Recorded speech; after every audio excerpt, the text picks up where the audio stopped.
Okay, तो आज के लेक्चर के अंदर हम पढ़ने वाले हैं कि एसक्यूएल के बारे में। ठीक है, तो एसक्यूएल के अंदर हम आज तक जो भी पढ़ रहे थे कि टेबल बनाना, उसके अंदर प्राइमरी की है, उसको फॉरेन की देना है, तो इसके जो भी प्रैक्टिकल होते हैं, ठीक है, वो कहाँ पे होते हैं वो मैं आज आज आपको बताने वाला हूँ। ठीक है, तो एसक्यूएल का फुल फॉर्म आपको पहले तो पता होना चाहिए पे स्ट्रक्चर क्वेरी लैंग्वेज, मतलब पहले से ही जो भी लैंग्वेज उन लोगों ने बनाई हो एक स्ट्रक्चर फॉर्मेट में, जिसको हम क्वेरी के थ्रू जो भी डेटा है उसको मैनिपुलेशन कर सकते हैं। ठीक है, फिर structure query language is a database. Query language मतलब डेटाबेस के अंदर मुझे किसी भी तरीके का डेटा ऐड करवाना है तो उसके लिए उन लोगों ने हमें क्वेरी बना के दे दिया, मतलब सिंटेक्स स्ट्रिंग फॉर्मेट में जो भी डेटा रहता है वो दे दिया है। ठीक है, वैसे ही फॉर्मेट में हम लिखेंगे तो जो भी हमारा टेबल होगा, डेटा होगा, डेटाबेस होगा, उसके अंदर जो फील्ड हमने रखी होगी उसके अंदर डेटा हमारा स्टोर हो जाएगा। Used for storing and managing data in relational DBMS, मतलब जो भी हमारा डेटाबेस मैनेजमेंट सिस्टम है उसके अंदर जो भी हमें रिलेशनल बना के दिए हुए उस फॉर्मेट में, ठीक है, वो हमारा डेटा वहाँ पे स्टोर हो जाएगा। फिर है कि SQL was first commercial language introduce for E F code.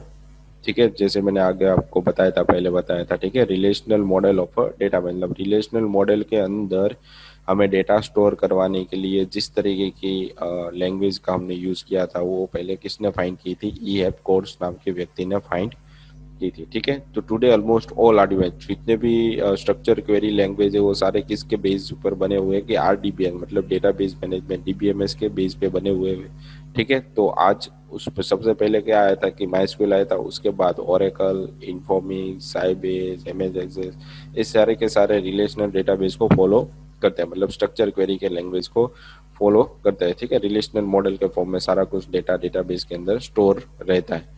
ठीक है, तो SQL as a standard query language, मतलब वो वन टाइप ऑफ क्या है कि जो भी हम क्वेरी लिख रहे हैं वन टाइप ऑफ उसको स्टैंडर्डाइज किया गया है। ठीक है, उसके बाद है कि SQL is use to perform all type of data operation in relational DBMS, मतलब एसक्यूएल के अंदर जो भी हम ऑपरेशन करते हैं वो सारे के सारे ऑपरेशन हमें आरडीबीएमएस के अंदर दिए गए, मतलब एक स्मॉल यूनिट है एसक्यूएल, एक स्मॉल यूनिट है आरडीबीएमएस का। ठीक है, उसके अंदर बहुत सारे तरीके की आरडीबीएमएस के एसक्यूएल क्वेरी हम लिख सकते हैं पर डिफरेंट डिफरेंट वे में। तो पहले जो बहुत इजी तरीके से दिखाया गया है, ठीक है, मोस्टली उसका यूज भी होने वाला है। ठीक है, किसी भी लैंग्वेज के अंदर कभी भी डेटाबेस के अंदर आपको डेटा स्टोर करवाना है तो ऑलवेज माइस्क्यूएल का बहुत ज़्यादा यूज होता है, समथिंग से 70 से 80% परसेंटेज इस माइस्क्यूएल का यूज किया जाता है डेटा स्टोर करवाने के लिए। ठीक है, तो ये आपको पता चल गया भाई किस तरीके से लैंग्वेज लैंग्वेज है जो क्वेरी लैंग्वेज है वो यूज़ की जाती है, कहाँ कहाँ पे यूज़ होती है। ठीक है, किस तरीके से डेटाबेस के अंदर हमें क्वेरी लिखनी होती है। ठीक है, तो अब हम डेटाबेस को क्रिएट करना है, तो डेटाबेस को क्रिएट करने के लिए यहाँ पे देखो आपको पूरा एक पेज दिया है कि भाई किस तरीके से आप डेटाबेस क्रिएट कर सकते हो, पर डेटाबेस कहाँ पे क्रिएट करना है वो मैं आपको नहीं बता रहा हूँ। ठीक है, तो पहले मैं आपको वो बता देता हूँ कि किस तरीके से और कहाँ पे आप अपना डेटाबेस क्रिएट कर सकते हैं। तो पहले देखो, मैं हमारे लास्ट पार्ट के अंदर जा रहा हूँ, इंस्टॉलिंग जैम्प, मतलब सबसे पहले हमें क्या करना पड़ेगा, एक जैम्प नाम अपना सर्वर है, ठीक है, उसे हमें इंस्टॉल करना पड़ेगा। ठीक है, इंस्टॉल करने के बाद उसको किस तरीके से आप उसको स्टार्ट करवा सकते हैं। ठीक है, तो स्टार्ट करने के बाद उसके बेस पे हम हमारा जो टेबल है, ठीक है, जो डेटाबेस है उसको क्रिएट करेंगे। तो ये हमारा उसके बाद का टॉपिक। तो पहले हमें क्या करना है कि जो भी हमें सर्वर दिया है, चाहे एक सर्वर है, लोकल सर्वर है, ठीक है, जिसकी मदद से जैसे आप कोई वेबसाइट ऑनलाइन चढ़ाते हो, ठीक है, तो ऑनलाइन जैसे चढ़ाते हो तो उसके लिए आपको सर्वर की ज़रूरत पड़ती है जहाँ पे आपका पेजेस, आपके पेज जो आपका वो प्रोजेक्ट वो पड़ा रहता है। ठीक है, जहाँ पे होता है, तो वैसे ही जैसे सर्वर के अंदर होता है वैसे ही मुझे अपने पीसी के अंदर भी लोकल, मतलब अपने पीसी के रिलेटेड ही एक सर्वर बनाना है, लोकल सर्वर बनाना है। तो मैं उसके लिए जैम्प नाम के सॉफ्टवेयर का यूज़ यहाँ पे करूँगा। तो यहाँ पे उसकी प्रोसीजर भी दिखी गई है, देखो कि किस तरीके से उसको इंस्टॉल करना है, इंस्टॉल करने के बाद आपको क्या करना है। ठीक है, तो वो चीज़ मैं आपको पहले बता दूँ भाई डाउनलोड कहाँ से करना है। ठीक है, डाउनलोड करने के बाद आपका जो जैम्प है कहाँ पे इंस्टॉल करना है। ठीक है, तो यहाँ ही पर ही मैं बता देता हूँ आपको कि यहाँ पे एक चीज़ आपको फाइंड करनी है कि जैम्प, ठीक है, जैम्प डाउनलोड यहाँ पे जाना है।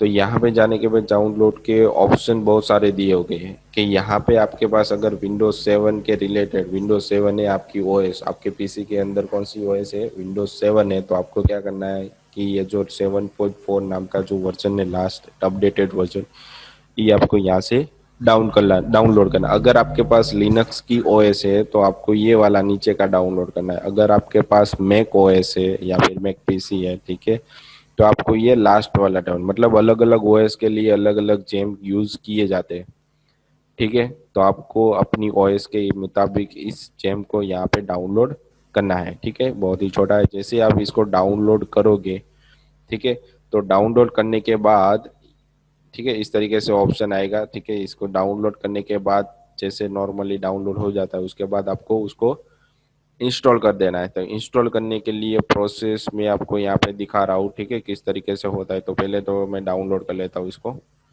ठीक है। तो इस तरीके से कुछ डाउनलोड का ऑप्शन आ जाएगा।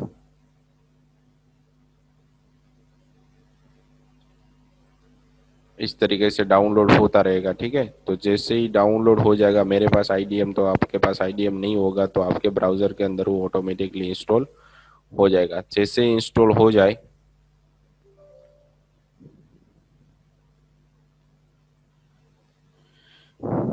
जैसे इंस्टॉल हो जाएगा तो आपके पास वो परमिशन पूछेगा पहले कि आपको इंस्टॉल करना ही है कि नहीं करना, ठीक है। तो देखो इस तरीके की कुछ स्क्रीन आएगी आपके पास, इस तरीके की कि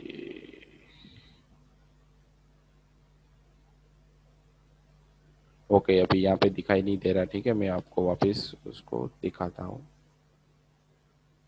देखो इस तरीके की कुछ स्क्रीन आ गई है, इस तरीके की स्क्रीन आएगी, ठीक है। तो पहले आपको क्या करना है कि इसका मतलब क्या हो गया कि वो आपको पूछेगा कि आपके पास आपके पीसी के अंदर जो भी थोड़े पोर्ट रहते हैं, ठीक है, हमारे डिवाइस के अंदर किसी भी सर्वर को स्टार्ट करने के लिए उस पोर्ट को स्टार्ट करना होता है। तो वो परमिशन ले रहा है कि आपको उस पोर्ट को स्टार्ट करना है कि नहीं करना, ठीक है। अगर आप ओके नहीं दोगे तो आपके जब भी आप सर्वर चालू करते हो तो चालू सही तरीके से नहीं होगा। तो उसके लिए आपको यहाँ से ओके करना ही पड़ेगा। जैसे ही आप यहाँ से ओके करते हो, ठीक है, तो इस तरीके की स्क्रीन आ जाएगी। यहाँ पे आपको नेक्स्ट करना है, नेक्स्ट करना है, ठीक है। यहाँ पे कुछ भी नहीं करना, आपको नेक्स्ट कर देना है, ठीक है। तो जैसे ही आप नेक्स्ट करोगे तो मेरे में ऑलरेडी जेम्प इंस्टॉल ही है, तो आपको कहाँ पे जेम्प इंस्टॉल करना है, आपके सी ड्राइव के अंदर ही करना है, ठीक है। तो यहाँ पे आपके पास जैम्प, मेरे पास ऑलरेडी जैम्प है, तो आपके पास नहीं होगा। तो आपको जैसे ही यहाँ पे नेक्स्ट करोगे ना, तो वैसे ही नेक्स्ट नेक्स्ट नेक्स्ट करते जाओगे तो आपका जो जैम्प नाम का इंस्टॉल है ऑलरेडी इंस्टॉल हो जाएगा, ठीक है, सही तरीके से। जैसे ही इंस्टॉल हो जाए आपका जैम्प, उसके बाद आपको क्या करना है, ठीक है, उसके बाद आपको क्या करना है कि जो भी आपका जैम्प इंस्टॉल हुआ है उसको कहाँ से स्टार्ट करना है, ठीक है। तो इसको मैं यहाँ से बंद कर दे रहा हूँ, ठीक है। अब मैं आपको बता रहा हूँ कि कहाँ पे जाना है। जैसे ही आपका जैम्प इंस्टॉल हो जाए उसके बाद आपको जाना है आपके सी ड्राइव के अंदर। कहाँ पे जाना है आपको, सी ड्राइव के अंदर जाना है, ठीक है। सी ड्राइव के अंदर जैसे ही आपने जैम्प इंस्टॉल किया तो यहाँ पे देखो जैम्प नाम का एक फोल्डर बन गया होगा, ठीक है। इसके अंदर जाने के बाद आपको लास्ट में एक जैम्प कंट्रोल दिखेगा, ठीक है। जैसे आप इस पे डबल क्लिक करोगे तो आपको एक अलग से वो स्क्रीन देगा इस तरीके की कुछ, ठीक है। इसके अंदर मेरे पास दोनों अपाचे और स्माइस्क्यूल। तो अपाचे क्या हो गया, वन टाइप ऑफ हमारा एक सर्वर है, ठीक है। तो आपको पहले इस तरीके से दिखेगा कुछ, अच्छा हो इस तरीके से होगा, ठीक है। तो यहाँ से अपाचे वो आपका सर्वर है और माइस्क्यूल आपका डेटाबेस है, ठीक है। तो दोनों को इंटर रिलेटेड करने के लिए यहाँ पे दिया हुआ, हमें को और कुछ करना नहीं है। यहाँ पे इन दोनों को सिर्फ स्टार्ट करना है, ठीक है। तो जैसे इस पे स्टार्ट करोगे तो यहाँ पे देखो एक पोर्ट आ जाएगा, मतलब आपका जो जैम के अंदर अपाचे वो सही से चल रहा है, ठीक है। अगर आपको यहाँ पे किसी भी तरीके का पोर्ट नहीं मिल रहा, मतलब आपके जैम के अंदर किसी भी तरीके की कोई प्रॉब्लम है, ठीक है, तो वापस आपको क्या करना है, जैम को कंट्रोल पैनल में से अनइंस्टॉल करने के बाद वापस उसको इंस्टॉल करना है, ठीक है। वापस यहाँ तक आना है और यहाँ से जो पोर्ट है उसको स्टार्ट करना है, ठीक है। वैसे ही आपको क्या करना है, यहाँ पे माइस्क्यूल को भी स्टार्ट करना है। जैसे स्टार्ट करोगे तो यहाँ पर भी इसको भी एक पोर्ट मिल जाएगा, ठीक है। अब जैसे ये चीज चालू हो जाए, ठीक है, रन हो जाए, फिर इसको आप बंद भी कर सकते हो। जब तक यहाँ से स्टॉप नहीं करते ना तब तक ये प्रोसीजर चालू ही रहती है, ठीक है, आप इसे बंद कर दोगे तो भी ये बैकग्राउंड में चालू ही रहता है, ठीक है, बंद नहीं होगा। एक्चुअली क्या हो गया है कि हमारी जो स्क्रीन होती है उसमें से निकल गया पर इसका जो सिस्टम है अपाचे और माइस्क्यूल बैकग्राउंड में ऑलरेडी चालू रहता है। जब तक यहाँ से आप स्टॉप नहीं करते तब तक, जैसे देखो मैं आपको बता रहा हूँ, जैसे मैंने इसको क्लिक किया, ठीक है, तो क्लिक किया होगा तो स्क्रीन में से चला गया, पर जैसे ही मैं इसको वापस ओपन करूंगा ना, तो जैसा था वैसे ही आ जाएगा। और आपको उसको चालू करने के लिए कहाँ से चालू होता है वो, वापिस आपका जो कंट्रोल पैनल रहता है ना, जैसे आपको आइकन दिखाई देता है कि बैटरी, वॉल्यूम, ठीक है, वहाँ पे ये लैंग्वेज भी होती है, फिर वाईफाई होता है, तो उसके बाजू में एक आइकन रहता है, वहाँ पे वो आइकन वो आ जाएगा जैसे ही आप उसको बंद करोगे तब।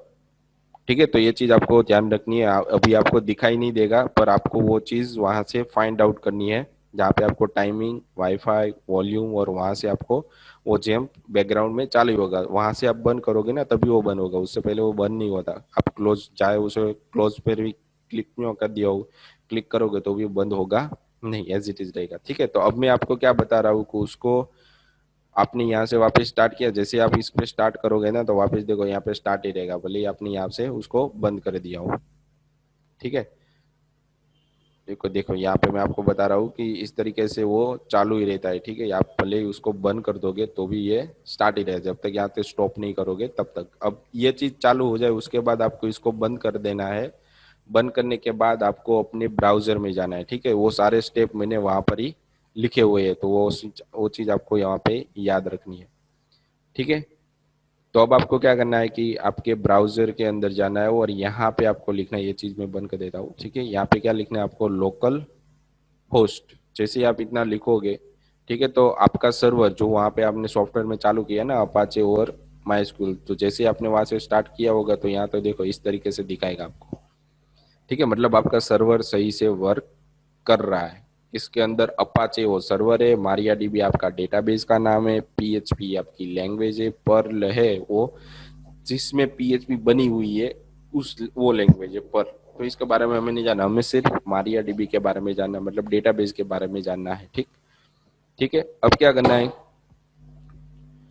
अब जो डेटाबेस है उसके अंदर मुझे जाना है। ठीक है, तो जैसे मैं पीएचपी बाय एडमिन में जाऊंगा तो यहाँ पे मुझे इस तरीके से कुछ हमारा जो भी डेटाबेस रहेगा वो इस तरीके से कुछ दिखाई देगा।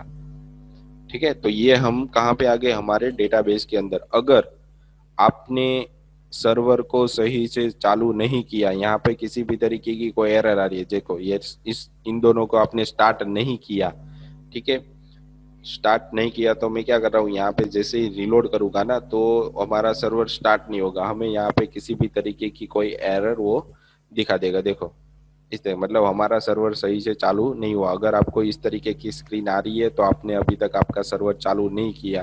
तो चालू करने के लिए मैंने आपको बताया था कि सी ड्राइव के अंदर जैम के अंदर यहाँ पे लिखा हुआ है कि सी के अंदर जैम में जैम कंट्रोल होगा फोल्डर, इस पे डबल क्लिक करोगे तो वो आपका सॉफ्टवेयर ओपन हो जाएगा।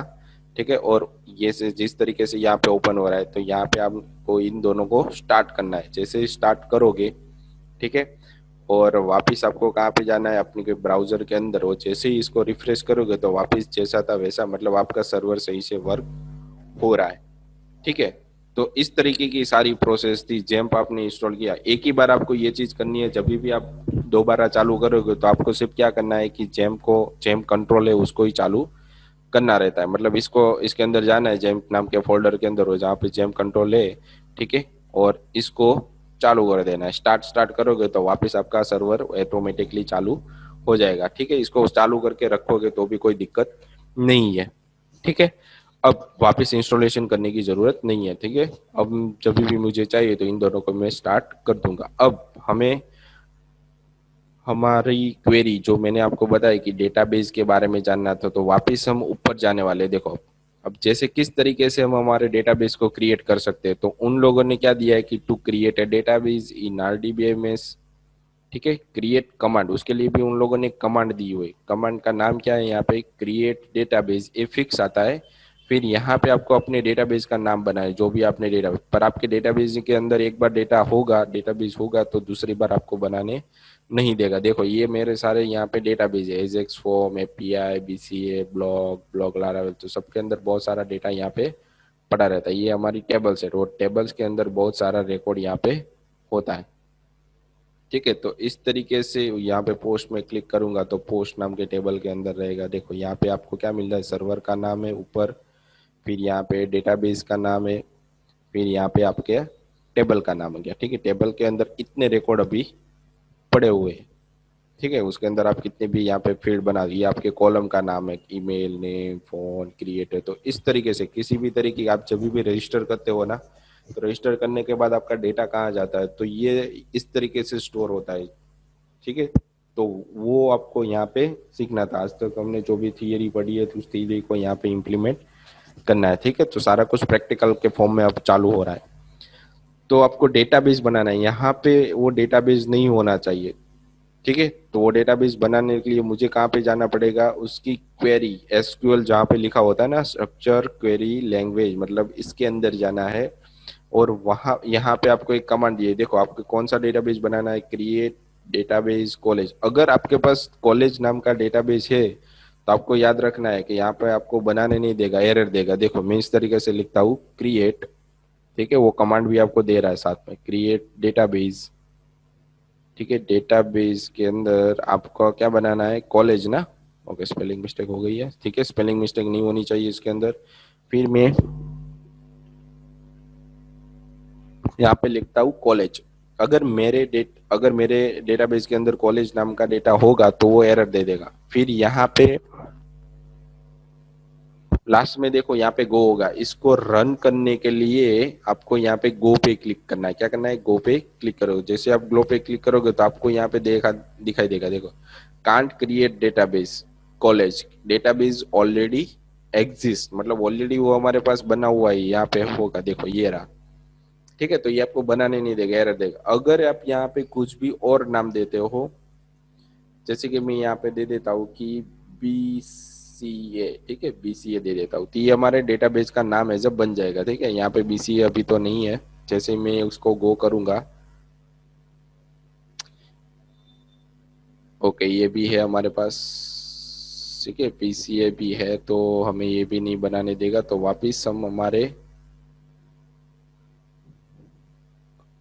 SQL में जाएंगे और वहां पे मैं वापिस एक नया डेटाबेस बना दूंगा, डेटाबेस। ठीक है, डेटाबेस नहीं रखना, सिर्फ डेटाबेस रखना है। और यहाँ पे मैं लिख रहा हूँ कॉलेज BCA, ऐसा कुछ नहीं होगा। ठीक है, पर जब भी आप नाम दोगे तो ऑलवेज स्पेस नहीं देना, ऑलवेज आपको अंडरस्कोर से नाम देना है। ठीक है, यहाँ पे सब जगह पे दिया हुआ देखो, अंडरस्कोर अंडरस्कोर। ठीक है, तो जब भी आप डेटाबेस का नाम दोगे तो उसके बीच में कभी भी स्पेस नहीं चलेगी। ठीक है, तो उसका एक रूल्स हो गया। तो मैंने क्या नाम दिया, कॉलेज_BCA, मतलब ये एक वर्ड हो गया ना। जैसे ही गो करूंगा तो यहाँ पे कहीं पर भी नहीं है BCA कॉलेज करके, तो जैसे ही गो करूंगा तो सक्सेसफुली मुझे यहाँ पे ओके, यहाँ पे वापस मुझे एक एरर दिखा रहा है कि college eight line 1। Okay, select नहीं आएगा, क्या आएगा यहाँ पे, क्रिएट। ठीक है, जैसे ही क्रिएट करूंगा तो ओके, ये देखो क्या आ गया यहाँ पे, MySQL return an empty result. यहाँ पे क्या आएगा कि ये डेटाबेस कॉलेज BCA सही से बन रहा है। तो जैसे ही इस पे क्लिक करूंगा तो यहाँ पे चला गया होगा, देखो ये क्या आ गया। अगर कॉलेज नाम सही से आ रहा है, एक कॉलेज का नाम, वापस यहाँ पे कॉलेज BSc IT दे रहे हो, ठीक है, तो वापस इसके अंदर ही बनेगा। तो ये आपको याद रखना है। ठीक है, कहाँ पे आ गया, BCA कॉलेज, इसके अंदर कुछ भी नहीं है। फिर आपको इसको सिलेक्ट करना है, तो देखो यहाँ पे आपका सर्वर का नाम आ गया और यहाँ पे क्या आ गया, आपकी डेटाबेस की नेम आ गई। ठीक है, अब डेटाबेस को आपको चेंज करना है, मतलब उसका नाम आपने भूल से ये कुछ लिख दिया, अलग हो गया या स्पेलिंग मिस्टेक हो, तो इसको चेंज करना है। तो इस पे क्लिक करना है और कहाँ पे जाना है, ऑपरेशन के अंदर। अगर आपको ऑपरेशन आपकी बड़ी स्क्रीन होगी तो दिखाई नहीं देगा, इस तरीके से होगा, देखो इस तरीके से आएगा। तो आपको कहाँ पे जाना है, आपके मोड के अंदर, यहाँ पे ऑपरेशन दिखाई देगा। जैसे आप इस पे क्लिक करोगे, ठीक है, तो आपका जो डेटाबेस का नाम है उसे रीनेम करने को यहाँ पे बोल रहा है, देखा। आपको क्या करना है, यहाँ पे रीनेम करना है। तो रीनेम करना है तो यहाँ पे आप चेंजेस कर सकते हो। ठीक है, आपको यहाँ पे क्या देना पड़ेगा कि college_BCA 1। मैं BCA 1 कर रहा हूँ, BCA की जगह पे वन कर रहा हूँ, जैसे मैं गो दूंगा यहाँ पे तो देखेगा, पूछेगा कि जो बीसीए कॉलेज है उसे डिलीट कर देगा और वहां पे क्या डाल देगा, वो बीसीए कॉलेज बीसीए वन।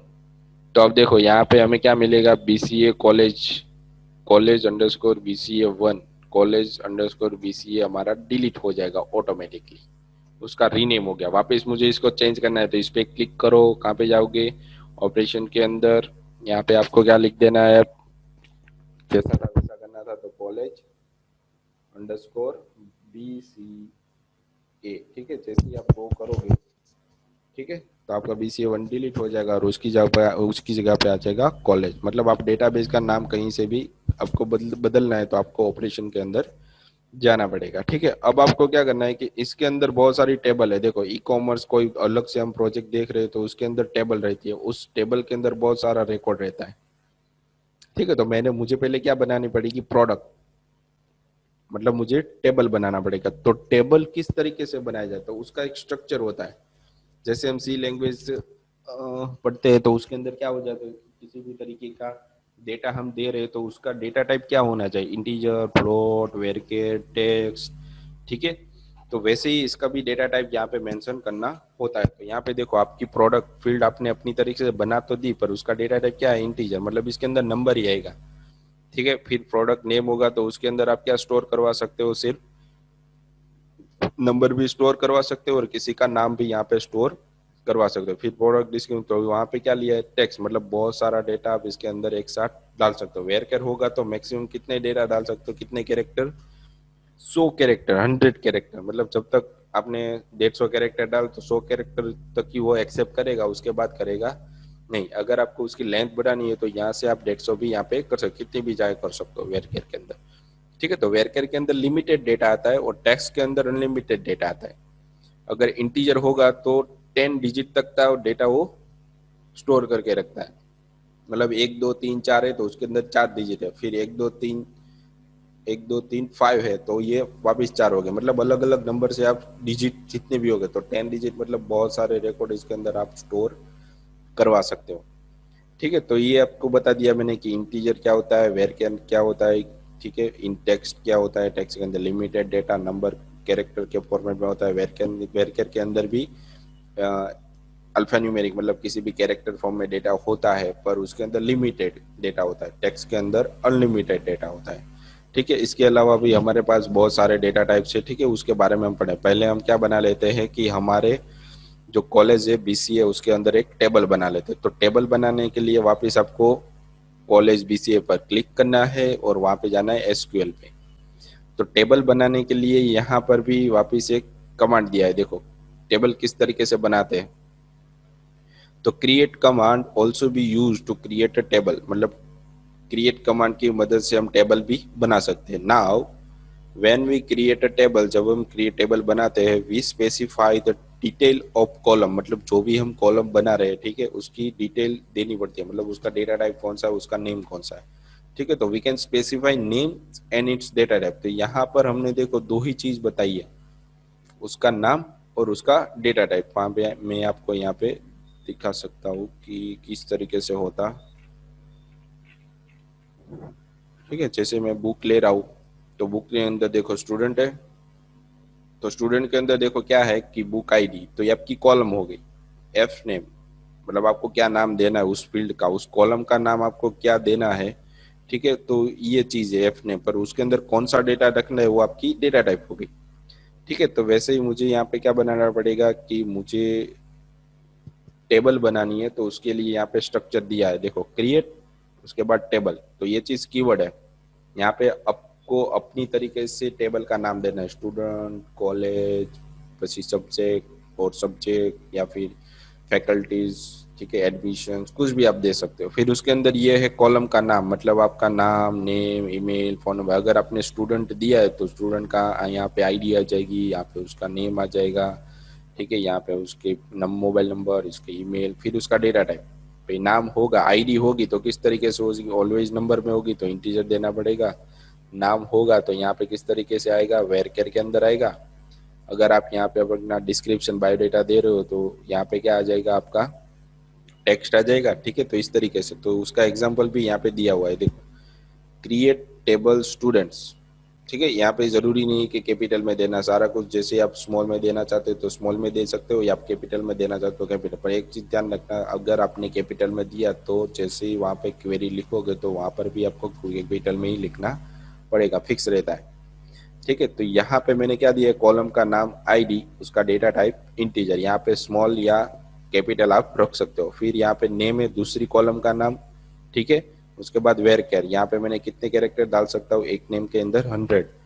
वही उसी तरह ईमेल है, तो ये कॉलम का नाम और ये उसका डेटा टाइप हो गया।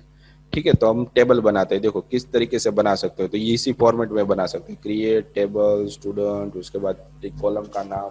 ठीक है, तो मैं यहाँ पे बनाता हूँ क्रिएट टेबल, स्मॉल में लिखोगे तो भी चलेगा, कोई एरर नहीं देगा। मैं यहाँ पे दे देता हूँ स्टूडेंट, हमारे टेबल का नाम। आप यहाँ पे अपनी तरीके से कुछ भी नाम दे सकते हो, पर रिलेटेड कौन से होना चाहिए, आपने जो डेटाबेस बनाया उसी तरीके से। अगर आप प्रोडक्ट नाम का डेटाबेस बना रहे हो तो उसके अंदर क्या आ जाएगी, कि प्रोडक्ट टेबल आ जाएगी, प्रोडक्ट आ जाएगी, उसके अंदर कैटेगरीज आएगी, भाई कौन सी कैटेगरी आपने है, मैन वुमन इलेक्ट्रॉनिक्स, पर उसके अंदर भी वापस कैटेगरी आएगी, फिर डिस्काउंट आ जाएगा। ठीक है, तो वो सारी रिलेटेड होनी चाहिए। तो कॉलेज के अंदर कौन कौन से लोग रिलेटेड होते हैं, तो स्टूडेंट होते ही है, स्टूडेंट होता है, फैकल्टी होता है, सब्जेक्ट होते हैं। ठीक है, फिर उसकी एडमिशन होती है, फिर उसकी एग्ज़ाम होती है, तो सारी चीज़ें क्या होगी, उसके रिलेटेड, कॉलेज के रिलेटेड होगी। तो यहाँ पे मुझे स्टूडेंट देना पड़ेगा, और यहाँ पे आपको क्या देना है फिर। ठीक है, आपको आप यहाँ पे इसको इस तरीके से भी लिख सकते हो। फिर यहाँ पे आपको देना है कॉलम का नाम, तो पहले तो आईडी आएगा, आईडी किस फॉर्म में आएगा, इंटीजर फॉर्म में, फिर कॉमा, फिर यहाँ पे आ जाएगा नेम स्पेस, यहाँ पे कॉमा नहीं देना, ये आपका जो कॉलम नेम है और डेटा टाइप है उसके बीच में किसी भी तरीके की कोई कॉलम नहीं आएगी, कॉमा नहीं आएगी, सिर्फ स्पेस दे सकते हो। फिर नेम होगा वो वेरकेर फॉर्म में होगा, तो कितनी लेंथ आप नेम के अंदर डाल सकते हो, किसी भी तरीके का नेम होगा। ठीक है, कोई बार किसी का भी नेम होगा तो आप कितने वर्ड कितने कैरेक्टर का होता है, जैसे कि मेरा नाम पीयूष नाकरानी है तो उसके अंदर कितने कैरेक्टर आ जाते हैं, मैक्सिमम 30 कैरेक्टर तो आ ही जाएंगे। ठीक है, अगर किसी का बहुत बड़ा लेंथी नाम है तो भी 80-90 कैरेक्टर के अंदर आ ही जाएगा, 100 कैरेक्टर के ऊपर किसी का जाने वाला नहीं है, फुल नेम देगा तो भी। ठीक है, अगर शायद किसी का एक्सेप्शनली ऐसा नाम आ रहा है तो यहाँ पे आपको क्या देना है, 200 दे देना है। ठीक है, तो 200 कैरेक्टर वो ले लेगा एक साथ। फिर यहाँ पे आपको क्या देनी है, कि आपका नेम हो गया, फिर आपको यहाँ पे आपकी ईमेल देनी है, तो वापस आप यहाँ पे वेर कर रख सकते हो, और यहाँ पे आप मैक्सिमम 100 कैरेक्टर की ईमेल किसी की भी हो सकती है। ठीक है, तो मैं यहाँ पे 3 चीजें देता हूँ। ठीक है, अब जैसे ही मैं इसको गो पे क्लिक करूंगा, ठीक है, जैसे मैं इस पे गो पे क्लिक करूंगा तो गो हमारा यहाँ आ रहा, ठीक है, दिख रहा है आपको। जैसे गो पे क्लिक करोगे तो बीसीए कॉलेज बीसीए के अंदर एक टेबल बन जाएगी, कौन सी, स्टूडेंट, और उसके अंदर फील्ड कौन कौन सी बनेगी, आईडी, नेम और ईमेल। ठीक है, जैसे मैं गो किया तो यहाँ पे देखो स्टूडेंट नाम का टेबल बन के आ रहा है, इस पे क्लिक करूंगा तो मुझे यहाँ पे आईडी, नेम और कॉलम, इसके अंदर किसी भी तरीके का डेटा है नहीं। ठीक है, अभी डेटा नहीं है तो मुझे क्या मिलेगा, ब्लैंक मिल रहा है। तो आपको डेटा देखने के लिए कहाँ पे जाना है, ब्राउज में जाना है। जैसे आप ब्राउज करोगे तो उसके अंदर जो भी कॉलम है, फील्ड है, डेटा है, वो सारा आपको यहाँ पे दिखाई देगा। ठीक है, अब इसकी जो मैंने आईडी दी थी इंटीजर टाइप की, नेम की वेरिएबल दी थी, ईमेल की वेरिएबल, वो चीज़ कहाँ पे, वो चीज़ आपको देखनी है तो कहाँ पे जाना है, स्ट्रक्चर में जाना है। तो यहाँ पे आपको दिखाई देगा, देखो आईडी, नेम और ईमेल, उसका टाइप क्या है, इंटीजर, वेर कैर, कितनी डेटा दी थी, कितनी लेंथ दी थी, वो भी यहाँ पे लिखा है। बाकी चीज हमें कुछ काम की नहीं है। अगर बीसीए कॉलेज बीसीए के अंदर क्या दिया है कि आपकी स्पेलिंग मिस्टेक होगी किसी भी तरीके की, तो आपने ऑपरेशन में गए और वहाँ पे उसने डेटाबेस का नाम चेंज कर दिया। अगर आपके टेबल के अंदर मिस्टेक हो गई तो वापस आपको टेब स्टूडेंट पे क्लिक करना है, ऑपरेशन में जाना है, यहाँ पे आप अपना टेबल का नाम चेंज कर सकते हो, देखो रीनेम टू टेबल, यहाँ पे कुछ भी रखो और गो कर दो। ठीक है, जैसे ही सेव करोगे तो यहाँ पे ऑटोमेटिकली चेंज हो जाएगा। ठीक है, जैसे हमने डेटाबेस के अंदर किया। फिर टेबल पे जैसे ही क्लिक करूंगा तो जो भी डेटा है वो मुझे यहाँ पे मिल रहा है, तो आपको पता चल रहा है कि ब्राउज के अंदर मुझे डेटा मिलेगा, कॉलम और डेटा रो के फॉर्मेट में, स्ट्रक्चर के अंदर मुझे वो कौन सा डेटा टाइप है दिया हुआ है तो मुझे मिलेगा। ठीक है, इस एसक्यूएल के अंदर आप क्वेरी लिख सकते हो। ठीक है, सर्च, इंसर्ट और एक्सपोर्ट, इसके बारे में अभी नहीं बताएंगे, जैसे जैसे आगे बढ़ रहा हूँ ठीक है वैसे दिखाऊंगा मैं। ठीक है, तो ऑपरेशन के अंदर एक चीज़ तो आपको पता ही चली गई है। अब क्या करना है कि स्ट्रक्चर के अंदर मुझे ये ईमेल है ना, नेम है ईमेल है, उसका नाम थोड़ा डिफरेंट रखना था। ये नेम मुझे ऐसे दे दिया, सबका नाम होगा। तो उसको चेंज करने के लिए आपको क्या करना है, इस पर क्लिक करना है और यहाँ पे चेंज करना है। ठीक है, जैसे आप क्लिक करोगे तो आपको देखो नेम आप चेंज कर सकते हो, वेयर कैर, उसका डेटा टाइप भी आप यहाँ पे चेंज कर सकते हो, उसकी लेंथ भी आप यहाँ से चेंज कर सकते हो जैसे आप सेव करोगे। ठीक है, जैसे मैं यहाँ पे नेम वन दे देता हूँ, उसका डेटा टाइप यहाँ पे मैं टेक्स्ट दे देता हूँ, यहाँ पे उसकी लेंथ में 2001 का देता हूँ। तो जैसे ही सेव करूँगा तो देखो इसका डेटा टाइप पूरा चेंज हो गया, नेम क्या हो गई इसकी, नेम की जगह नेम वन हो गया। ठीक है, तो मुझे कोई पर्टिकुलर फील्ड को भी चेंज करना होगा। ठीक है, तो मुझे कहाँ पे जाना है, उस स्ट्रक्चर के अंदर जिसको भी मुझे चेंज करना है उस पर क्लिक करना है और यहाँ पे चेंज पे जाना है। ठीक है, तो जैसे ही चेंज करूंगा तो मुझे वापस ऑप्शन दे देगा। ठीक है, जैसा था वैसा मैं अभी मैंने जैसे उसको बनाया था वैसे ही मैं उसको वापस सेट कर देता हूँ, वेयर कैर, यहाँ पे उसकी लेंथ दे देता हूँ 100। ठीक है, जैसे ही सेव करूंगा तो वापस जैसा था वैसा हमें स्ट्रक्चर के फॉर्मेट में दिखाई देगा। अगर आपको इस कॉलम को हटाना है आपको तो क्या कर देना है, ड्रॉप। जैसे ही आप ड्रॉप करोगे तो पूछेगा आर यू श्योर, मतलब आप जैसे ओके दोगे, कैंसिल दोगे तो कुछ नहीं, डिलीट होगा, जैसा था वैसा रहेगा। जैसे आप ओके पे क्लिक करोगे तो ऑटोमेटिकली क्या हो जाएगा, वो आपका टेबल मतलब वो कॉलम ही हट जाएगी, निकल जाएगी पूरी, फिर आप उसको कभी भी यूज नहीं कर सकते। तो मैं आपको बता दूं किस तरीके से ड्रॉप करते हैं। जैसे आपने ड्रॉप किया तो ब्राउजर में जाओगे तो आपके पास दो ही कॉलम बच जाएगी, आईडी और ईमेल। ठीक है, अब आपको क्या करना है कि इसके अंदर और फील्ड ऐड करनी है। तो वापस आपको स्ट्रक्चर के अंदर ही जाना है।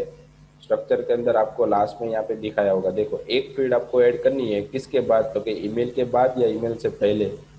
ठीक है, तो यहाँ पे दिखाया हुआ है कि आफ्टर आईडी, तो आईडी के बाद आपको दिखाएगा, मतलब इसके बाद वो इंसर्ट कर देगा। जैसे ही आप वो करोगे ना तो यहाँ पे आपको जो भी फील्ड ऐड करनी है ना उसका डेटा यहाँ पे वापस देना है।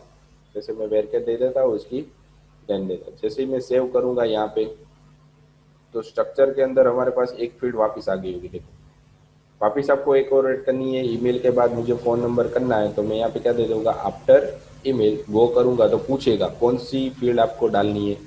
यहाँ पे फ़ोन नंबर एक इस फॉर्मेट में रहता है, ऑलवेज इंटीजर के फॉर्मेट में रहता है, और उसकी लेंथ दे दो भाई 12।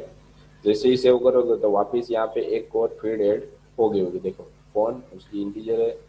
ठीक है, तो यहाँ से आप किसी भी तरीके की कॉलम दो, जैसे ही ब्राउजर में जाओगे तो आपके पास चार कॉलम हो गई, आईडी नेम ईमेल फोन, जितनी भी ऐड करनी हो बाद में भी ऐड करवा सकते हो, स्टार्टिंग में ऐड करवा सकते हो, डिलीट भी आप करवा सकते हो। ठीक है, अभी तक हमने इसके अंदर किसी भी तरीके का डेटा इंसर्ट नहीं किया।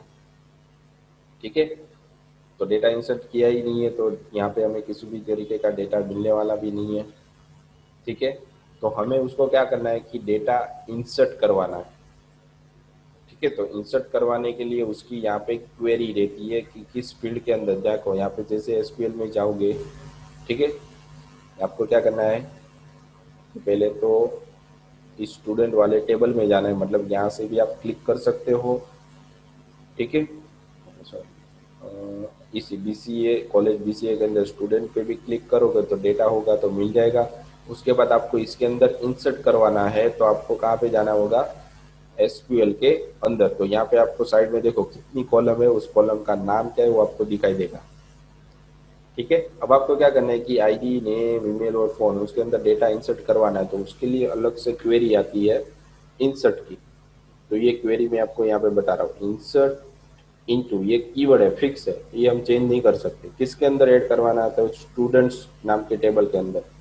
तो मुझे यहाँ पे टेबल का नाम लिखना पड़ेगा, अगर आपने वहाँ पे स्मॉल में लिखा है तो स्मॉल में लिखना है, कैपिटल होगा तो कैपिटल में लिखना है। ठीक है, फिर पैरेंथेसिस बनाने हैं, उसके बाद यहाँ पे वैल्यूज लिखना है। ठीक है, इस तरीके से।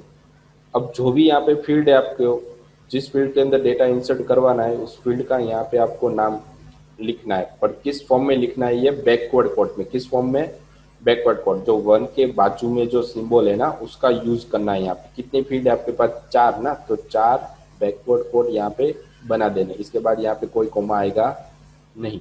और यहाँ पे जो वैल्यू आएगी वो सिंगल कोट में आएगी। सिंगल कोट मतलब एंटर के बाजू में जो कीवर्ड है हमारे पास, ठीक है, की है, उसको यूज करना है यहाँ पे। तो 4 डेटा मेरे पास है, तो 4 सिंगल कोट में यहाँ पे यूज कर रहा हूँ। तो पहले मुझे कंस में डेटा ऐड करवाना है इंसर्ट के अंदर, तो मुझे यहाँ पे लिखना पड़ेगा आईडी। उसके बाद नेम है, तो यहाँ पे मुझे लिखना पड़ेगा नेम। यहाँ पे उसके बाद है ईमेल, तो यहाँ पे लिखना पड़ेगा ईमेल। ये फॉर्मेट आपको पता होना चाहिए भाई, इस तरीके से आप लिख सकते हो इसके अंदर। यहाँ पे जो नाम लिखा है, फोन लिखा है, तो यहीं पर ही फोन होना चाहिए। यहाँ पर ईमेल है तो यहाँ पे, अगर इसके अंदर आपने वापस गड़बड़ी कर दी तो डेटा इंसर्ट सक्सेसफुली नहीं होगा। ठीक है, तो आईडी में क्या दे रहा हूँ, अब पहला रिकॉर्ड में इंसर्ट कर रहा हूँ तो मैं यहाँ पे 1 दे रहा हूँ। फिर स्टूडेंट का नाम मैं दे रहा हूँ मुकेश। ठीक है, सारा कुछ सिंगल कोट के अंदर। ईमेल है तीसरे नंबर पर, तो यहाँ पर भी आपके पास तीसरे नंबर में ईमेल ही डालना पड़ेगा, तो ही वो ईमेल के अंदर ईमेल डालेगा, वरना उल्टा चुल्टा हो जाएगा। ठीक है, तो यहाँ में मैं डाल देता हूँ mukesh@gmail.com। फिर यहाँ पे आपको फ़ोन नंबर डालना है।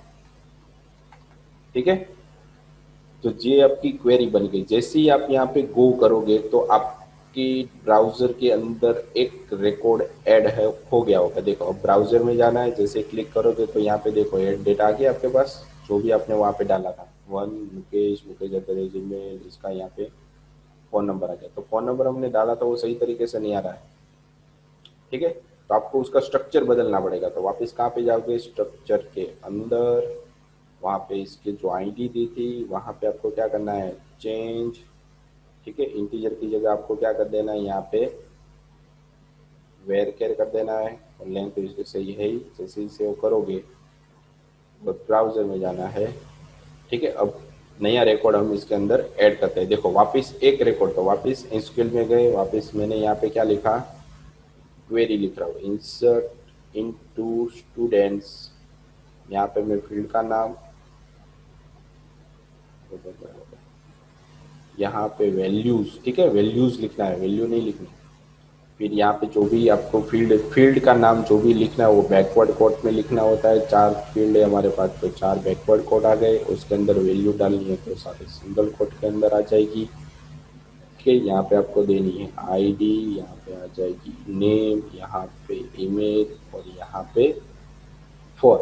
फिर यहाँ पे मैं दे रहा हूँ 2 नंबर का डेटा। ठीक है, यहाँ पे मैं दे रहा हूँ हर्ष, यहाँ पे मैं दे रहा हूँ hers@gmail.com। यहाँ पे उसका मैं फ़ोन नंबर डाल रहा हूँ। ठीक है, तो ठीक है, हो गया। अब जैसे मैं इसको सेव करूँगा तो हमारा डेटा सक्सेसफुली सेव हो गया। और पिछली बार फ़ोन नंबर सही नहीं आ रहा था, इस बार सही से आएगा, देखो। ठीक है, तो इस तरीके से आप डेटा को, जितने भी डेटा इंसर्ट करवाने हो प्रैक्टिस के तरीके से, तो आप इसको इंसर्ट यहाँ से करवा सकते हो। ठीक है, तो इस तरीके से हम डेटा टेबल बनाए, जेम को इंस्टॉल किया, टेबल किस तरीके से बनती है, डेटाबेस किस तरीके से बनाया जाता है। ठीक है, उसके अंदर किस तरीके से उसको चेंज किया जाता है, स्ट्रक्चर क्या होता है, ब्राउज़र क्या होता है। ठीक है, तो इसके बारे में आपको प्रैक्टिस करती रहनी है ताकि आपको इसके बारे में और ज़्यादा पता चले। ठीक है, तो आपको क्या बनाना है, आपको अपनी तरीके से किसी भी तरीके का कोई डेटाबेस बनाना है, उसके अंदर टेबल बनानी है, और उसके अंदर कोई टेबल बनाने के बाद इनसे उसके अंदर इंसर्ट करना है। ठीक है, तो ये चीज़ थी। आप जितनी इसके अंदर प्रैक्टिस करोगे तो आपको डेवलपिंग जब भी आप करोगे ना, तो ये बहुत ही आपको काम आएगा। ये चीज़ आपको वहाँ पे सीखनी नहीं पड़ेगी, डायरेक्टली आप उसका पता चल जाएगा भाई डेटाबेस क्या होता है, किस तरीके से स्टोर करवा सकते हैं डेटा को, कौन सी क्वेरी लगानी होती है। ठीक है, तो ये सारी चीज़ें आपको यहाँ से समझ में आ जाएगी। इसके बारे में और हम डिटेल में पढ़ेंगे पर नेक्स्ट लेक्चर के अंदर। आज के लेक्चर के अंदर आपको क्या करना है कि जैम को इंस्टॉल करने के बाद डेटाबेस बनाना है, टेबल बनाना है, उसको चेंजेस करवाने हैं, उसके अंदर डेटा ऐड करवाने हैं, उसको किस तरीके से चेंज कर सकते हो यहाँ पे किसी भी फील्ड को।